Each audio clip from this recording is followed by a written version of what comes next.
Hello friends, नमस्कार। मैं हूं उमाकांत पंड्या। आज हम बात करेंगे पाइथागोरस या बोधायन प्रमेय।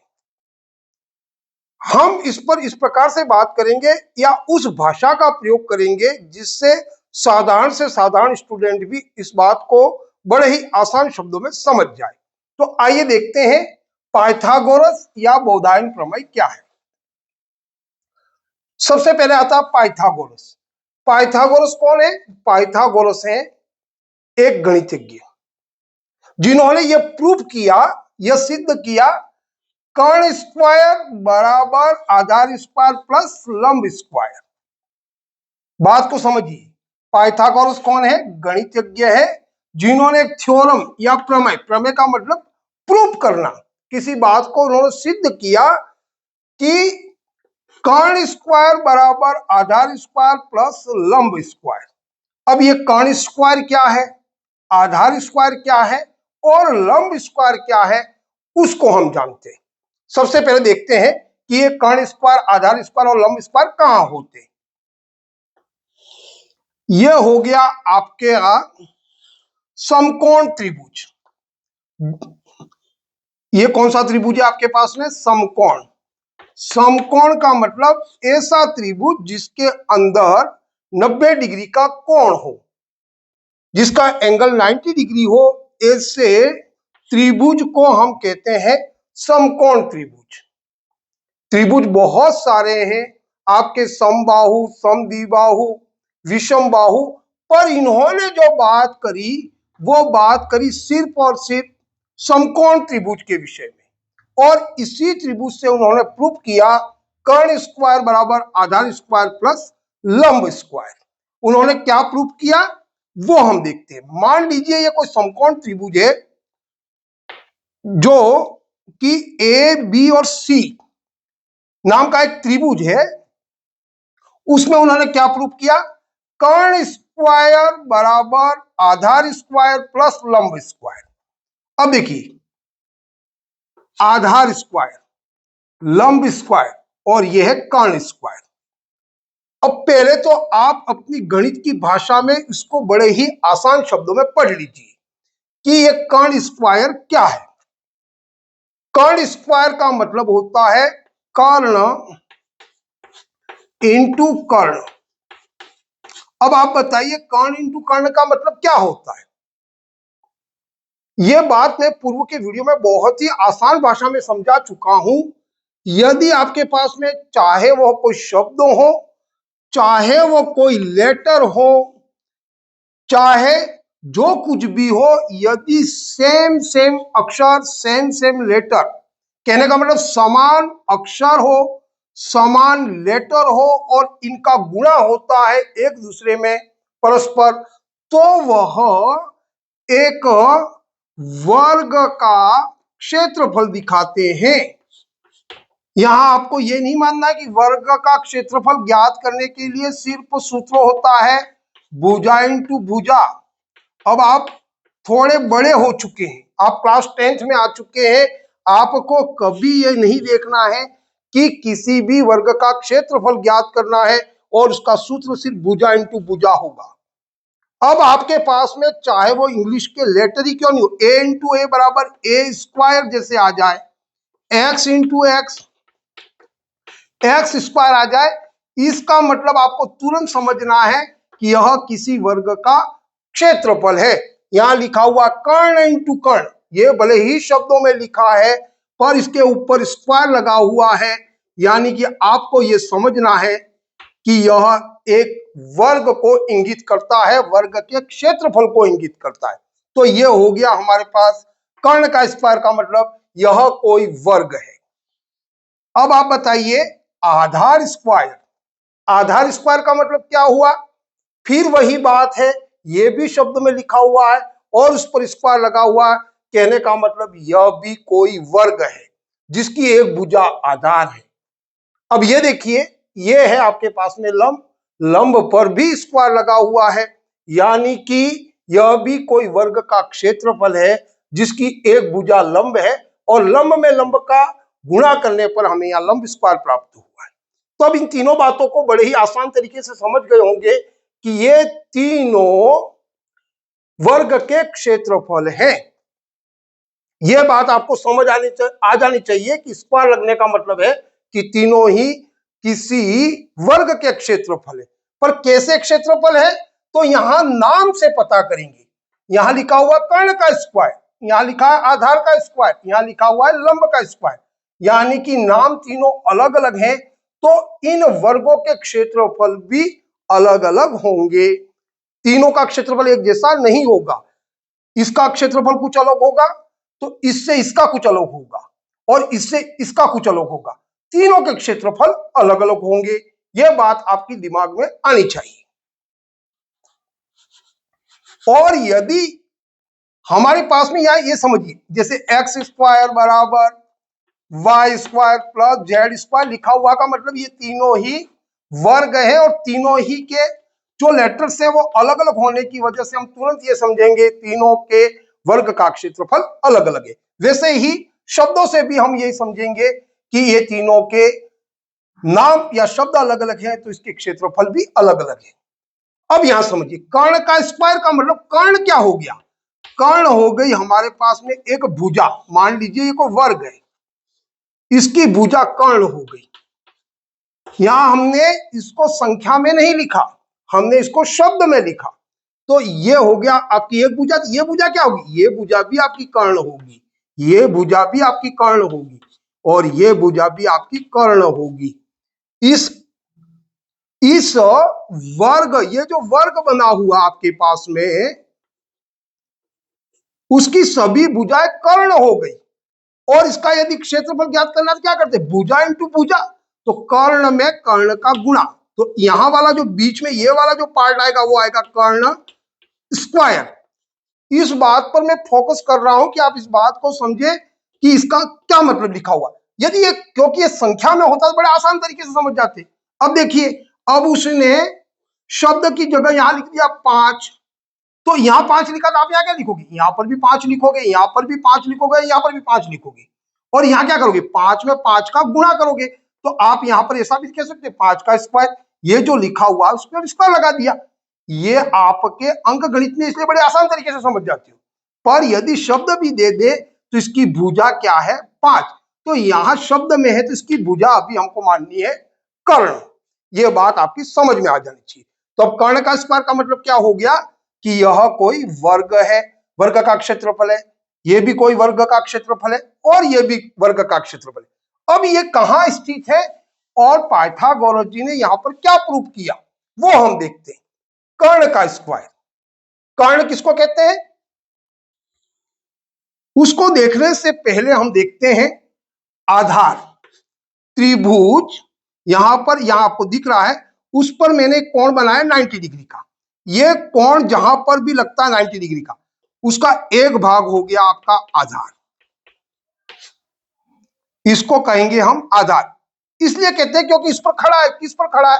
तो इस भाग से खड़ा है, तो इसको कह दिया आधार।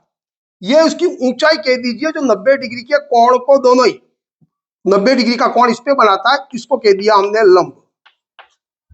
और आधार और लंब से ये भुजा देखिए थोड़ी तिरछी भी है और लंबी भी है, उस वाले पार्ट को कहेंगे हम कर्ण।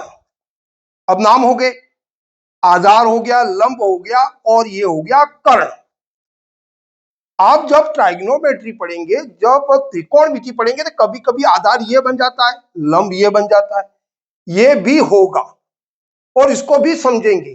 पर यदि अभी भी आपने यदि इसको ऐसा समझ लिया ये आधार ये लंब, तो कोई प्रॉब्लम आने वाली नहीं है, कभी भी सवाल आपका गलत नहीं होगा। यहाँ पर अभी जब ट्राइगोनोमेट्री में करोगे तब आपको आधार की जगह आधार रखना होगा, जिसको ये भी कभी आधार हो जाएगा, कभी ये आधार हो जाएगा। ऐसा क्यों होगा वो हम समझेंगे त्रिकोणमिति में।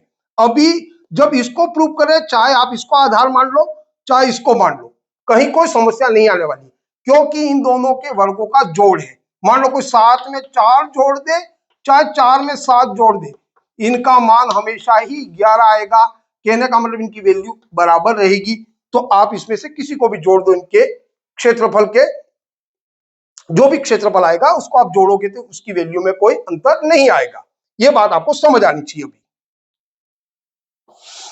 अब हमने यहां तक इसको समझ लिया। अब उन्होंने क्या कहा कि कर्ण स्क्वायर बराबर आधार स्क्वायर प्लस लंब स्क्वायर। आधार स्क्वायर, अभी मैंने कहा इसकी ये जो भुजा है, इस भुजा का माप अभी मान लेते हैं आधार है। इसको हमने संख्या में, नंबर में नहीं लिख करके शब्दों में लिखा, तो ये भुजा हो गई हमारे पास में आधार। आप 10th क्लास में हैं, आपको शब्दों से भी, क्योंकि x और y का भी गुणा करके आपको कभी कभी मान निकालना पड़ता है, तो यहां अभी शब्द में लिख दिया आधार। यदि इसकी भुजा आधार है तो इसका वर्ग क्या होगा, क्योंकि अभी मैं रफ बना रहा, हो सकता है आपको आयत की तरह दिखे, पर आप इसको वर्ग ही मानना है। ये हो गया आधार पर वर्ग, ये बन गया आधार पे वर्ग। ये भुजा आधार है तो ये भी आधार हो गई, और ये भी आपका आधार हो गया, और ये भी आधार हो गया। अब क्या करोगे, इसका क्षेत्रफल बनेगा आधार इंटू आधार।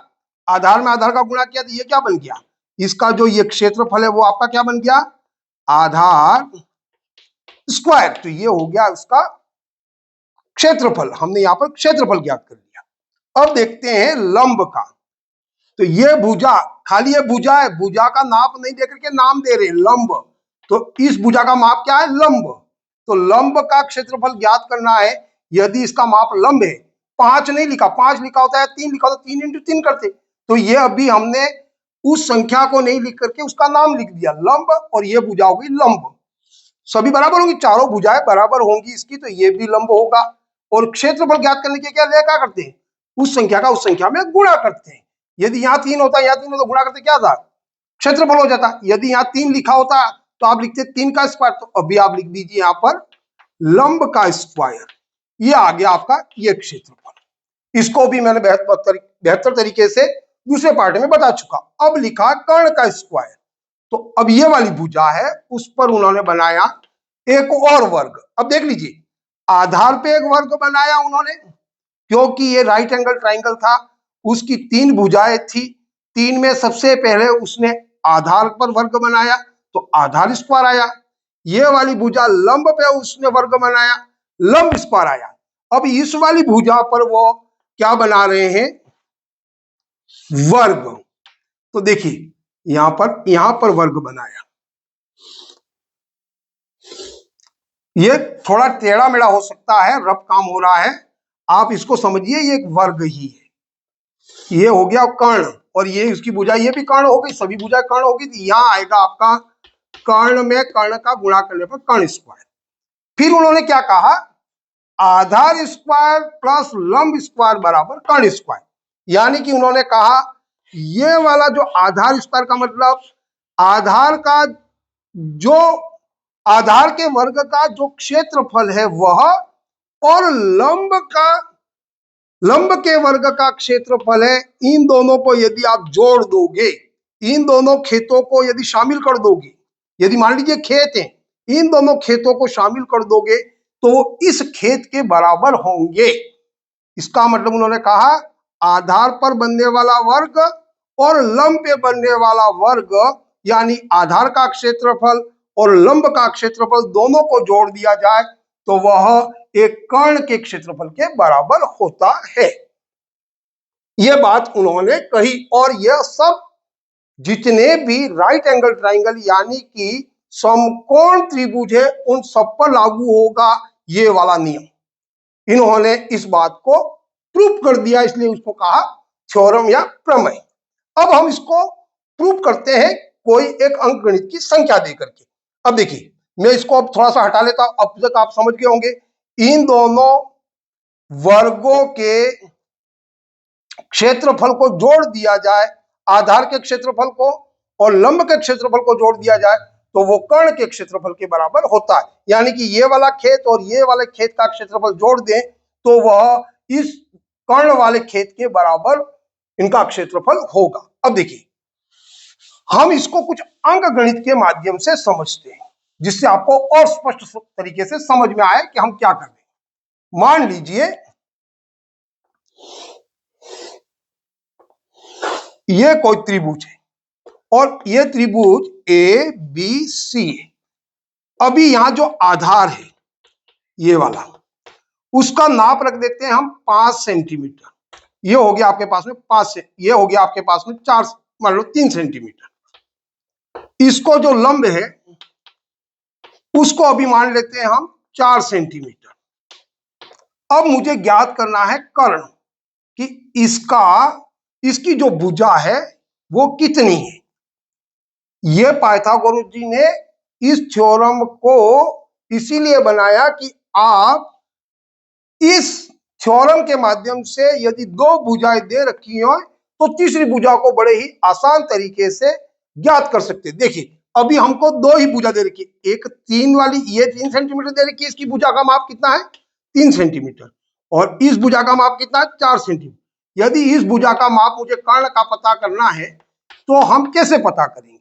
अब देखिए, अब कर्ण का पता करना, तो कर्ण से कर्ण रहने दो, उसका नाम कर्ण स्क्वायर बराबर, अब उन्होंने क्या कहा आधार स्क्वायर, कहने का मतलब इसका वर्ग, इसका जो वर्ग बनेगा वो वर्ग कितना बनेगा, वर्ग का क्षेत्रफल कितना बनेगा 3 है, ये भी भुजा 3 होगी, 3 में 3 का गुणा करने पर 9 सेंटीमीटर स्क्वायर, तो इसका क्षेत्रफल कितना आ गया 9 सेंटीमीटर स्क्वायर। तो अभी आधार लिखा था, आधार की जगह हमने कितना माप लिया 3, तो 3 का स्क्वायर कर दीजिए प्लस, अब देखिए लंब का स्क्वायर का मतलब लंब के वर्ग का क्षेत्रफल। अब ये कितना होगा, क्योंकि इसकी एक भुजा 4 है, ये भुजा भी 4 होगी, 4 में 4 का गुणा करने पर आपको कितना प्राप्त होगा 16 सेंटीमीटर स्क्वायर। तो अब आप लिख लीजिए लंब की जगह क्या लिखा 4 और इसका स्क्वायर कर दिया। अब देखिए कर्ण का स्क्वायर बराबर हो गया 9 प्लस 16, फिर आ रहा है कर्ण का स्क्वायर बराबर 25। अभी क्या आया, ये आ गया इस वाला जो ये वाली जो भुजा है उस पर यदि कोई वर्ग बना दिया जाए तो इसका क्षेत्रफल कितना है, इसका क्षेत्रफल आएगा आपका पास में 25 सेंटीमीटर स्क्वायर। जैसे इसका आया सेंटीमीटर, इसका आया 9 सेंटीमीटर, इसका 16 सेंटीमीटर, दोनों खेत मिलाकर के कितने हो गए 25 सेंटीमीटर स्क्वायर। तो ये वाला खेत इन दोनों खेतों के बराबर है, इसलिए ये हो जाएगा आपके पास में 25 सेंटीमीटर स्क्वायर। ये आ गया आपके पास इस खेत का क्षेत्रफल। पर हमें इसका क्षेत्रफल ज्ञात नहीं करना, हमें तो इसकी एक भुजा ज्ञात करनी है। अब भुजा कैसे ज्ञात करते हैं, तो हम ये देखेंगे कि आया कैसे, ये जो क्षेत्रफल आया वो कहां से आया। तो हमें पता है कि हमने दो समान संख्याओं का परस्पर गुणा किया है, कोई भी संख्या हो सकती है जिसका परस्पर गुणा करने पर 25 आ जाए। तो हमको यहां पर यदि हमने वो संख्या ज्ञात कर ली तो हम बता सकते हैं कि ये भुजा कितनी है, क्योंकि ये आए चाहे ये आए या चाहे ये आए, भुजा ये और ये चारों बराबर हैं। तो इस 25 को किस संख्या का किस संख्या में गुणा किया, तो यदि एक में एक का, क्योंकि दोनों भुजाएं बराबर होंगी तो ये भी एक होगी ये भी एक होगी, एक में एक का गुणा करने पर एक आएगा। तो अब आप देखिए 5 में 5 का गुणा करने पर हो जाता है 25 सेंटीमीटर स्क्वायर या 25। तो इसकी भुजा कितनी हो गई, इसकी भुजा हो गई 5, क्योंकि 5 में 5 का गुणा करने पर ही 25 आया होगा। अब इसको गणित की भाषा में कैसे लिखते हैं, कर्ण और इस पर लगाते हैं रूट, रूट का मतलब वर्गमूल, मतलब समझना, जैसे ही यहां रूट लगाया यहां स्क्वायर हट गया और ये रूट हो गया। अब इसका मतलब क्या है, इसका मतलब ये हो गया कि ये वाला दिखा रहा स्क्वायर का मतलब दिखा रहा था उसका क्षेत्रफल, और कर्ण करके आपने रूट लगा दिया यानी कि वर्गमूल निकालना है, तो इसका मतलब हो गया इसकी भुजा। वर्गमूल का मतलब हो गया किसी वर्ग की भुजा, और वर्ग स्क्वायर का मतलब हो गया किसी वर्ग का क्षेत्रफल। तो हमें तो इसकी भुजा निकालनी है, तो ये हो गया रूट। ऊपर रूट लगाने पर यहां आता है आपके रूट निकालने का मतलब कौन सी संख्या का कौन सी संख्या में, सेम दो संख्या को किसका गुणा किया है जिससे 25 आए, तो हमने निकाला 5, तो इसकी भुजा आ गई हमारे पास में 5 सेंटीमीटर। इस प्रकार से हम किसी भी भुजा को ज्ञात कर सकते हैं। यहां पर चाहे तो ये भुजा है, तो ये अगर ये दोनों दे रखी है तो इसको ज्ञात किया जा सकता है, यदि ये और ये दे रखा है तो इसको ज्ञात किया जा सकता है।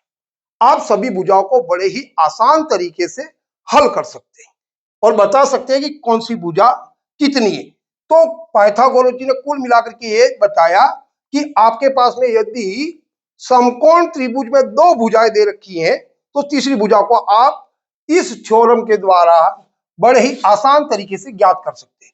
और वर्गमूल कैसे निकालते हैं उसके विषय में मैं बात करूंगा किसी और वीडियो में कि हम वर्गमूल को कैसे निकालते हैं। वर्गमूल का मतलब समझिए किसी वर्ग की भुजा को, यदि वर्ग का क्षेत्रफल दे रखा है तो वर्ग की भुजा को कैसे निकालते हैं, वही कहलाता है वर्गमूल।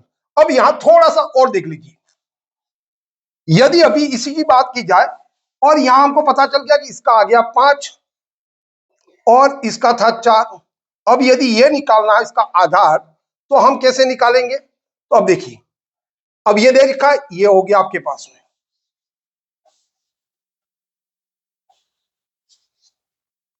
तो कौन सा दे रखा है आपके पास? 5 और 4, तो ये नहीं दे रखा, आधार आपको ज्ञात करना है, आधार का स्क्वायर, और ये हो गया ये।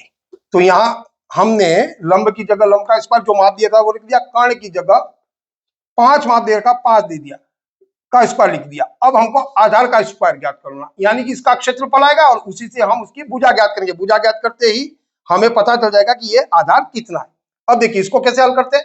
यदि आपको थोड़ा सा भी नॉलेज है कि बाई टीपी वगैरह की पक्षांतरण कैसे करते, देखिए पहले इसको हल कर देते। 5 में 5 का गुणा किया कितना हो गया? 25 बराबर ये हो गया आधार का स्क्वायर प्लस ये कितना हो गया? 16। हम यहां करते हैं पक्षांतरण या बाई टीपी के दीजिए, पक्षांतरण हिंदी में बोलते हैं और शॉर्ट में लिखते हैं by TP, by transfer position. अब संख्या को बदल देते हैं, एक जगह से दूसरी जगह बदल देते हैं। ये क्यों बदलते हैं उस पर भी मैं एक जो आपके समीकरण सॉल्व करते हैं उस पर एक अलग से वीडियो बना दूंगा कि ये इधर से इधर आने पर प्लस माइनस के क्या हो जाते हैं। अब इस संख्या प्लस में इधर आने पर क्या हो जाएगी? 25 माइनस 16 बराबर आधार स्क्वायर। 25 में से 16 गए, कितने बचे? 9, और ये आ गया आधार स्क्वायर। अभी आपको समझ आधार स्क्वायर आया का मतलब वर्ग का क्षेत्रफल आया, इसका क्षेत्रफल आया। अब इसकी भुजा निकालनी है तो मतलब क्या करना है कि कौन सी संख्या का परस्पर सेम संख्या का गुणा हुआ जिससे 9 प्राप्त हुआ। तो इसको गणित की भाषा में कैसे लिखते हैं, यहां थोड़ा सा नहीं दिख रहा हो, मैं इसको थोड़ा यहां आगे बढ़ा देता हूं। अब आपके पास में ये कैसे आया? आधार का स्क्वायर, तो इसको हम कैसे लिखते हैं? 9, और यदि आधार लिखना है तो इसको कर देंगे रूट में 9। और अब मुझे ये दिखाना कौन सी संख्या का कौन सी संख्या में गुणा होने पर 9 आया। तो आप देख सकते हो 3 में 3 का गुणा करने पर इसका क्षेत्रफल आया, तो हमको तो खाली इसकी भुजा ज्ञात करनी है, ये 3 रहेगा, तो ये हो गया 3 बराबर आधार। इस प्रकार से आप ये वाला जो आपका लंब है उसको भी ज्ञात कर सकते हैं, और इसी से कई प्रकार के सूत्रों का भी निर्माण कर सकते हैं। आप सीधा सीधा यहां पर भी देख लीजिए कि इसका हम कितने प्रकार से इसके सूत्र बनते हैं जब आप इसको पक्षांतरण करते। अब कर्ण स्क्वायर है, आप इसको देखिए, अब इसको यदि मेरे को सूत्र बना आधार स्क्वायर, तो क्या बन गया? आधार स्क्वायर इधर रहेगा, लंब स्क्वायर इधर आ जाएगा, तो ये हो जाएगा कर्ण स्क्वायर। ये वाला उठ करके इस तरफ आया तो ये प्लस का है, तो ये माइनस का हो जाएगा लंब स्क्वायर, बराबर बन गया आपका आधार स्क्वायर। ये हो गया आपके आधार स्क्वायर को निकालने के लिए। यदि ये पहला था, ये बन गया आपके पास में दूसरा सूत्र। यदि अब की बार में आपको लंब ज्ञात करना था, आधार को इधर ले आएंगे, क्या बन जाएगा? कर्ण स्क्वायर माइनस आधार स्क्वायर बराबर हो जाएगा लंब स्क्वायर। इस प्रकार से आप ट्रांसफर करके, पक्षांतरण करके बहुत सारे सूत्रों का निर्माण कर सकते हैं। इसको हम ट्राइगोनोमेट्री में बहुत बेहतर तरीके से समझेंगे। आज समय अधिक हो रहा है, आज के लिए बस इतना ही। यदि आपको समझ में आता है तो आप कमेंट जरूर कीजिए। और किसी बच्चे ने कहा है प्रायिकता पे सर वीडियो बनाइए, मैं क्रमबद्ध तरीके से यहाँ जा रहा हूं। अभी मैं जो बताऊंगा वो वृत्त के क्षेत्रफल से संबंधित अभी पूरी बातें जो आवश्यक है वो बता दूंगा, जिससे ये नहीं हो कि हम 100 किलोमीटर चले जाएं और पता लगे कि हम कुछ भूल गए और 100 किलोमीटर से वापस आए। हम अपना बेसिक पूरा कर लेंगे, फिर प्रश्नवाली में जाएंगे, जिससे हमें सिर्फ प्रश्न पढ़ने बाकी रहेंगे और सिर्फ सवालों के जवाब देने हैं। आप बड़े ही आसान तरीके से सभी सवालों के जवाब दे पाएंगे। हम इसके बाद में भी एक त्रिभुज, जो त्रिभुज है हमारे पास में समबाहु और समद्विबाहु त्रिभुज, उसके सूत्रों का निर्माण कैसे हुआ उस पर भी चर्चा करेंगे। आज के लिए बस इतना ही। जय हिंद, जय भारत।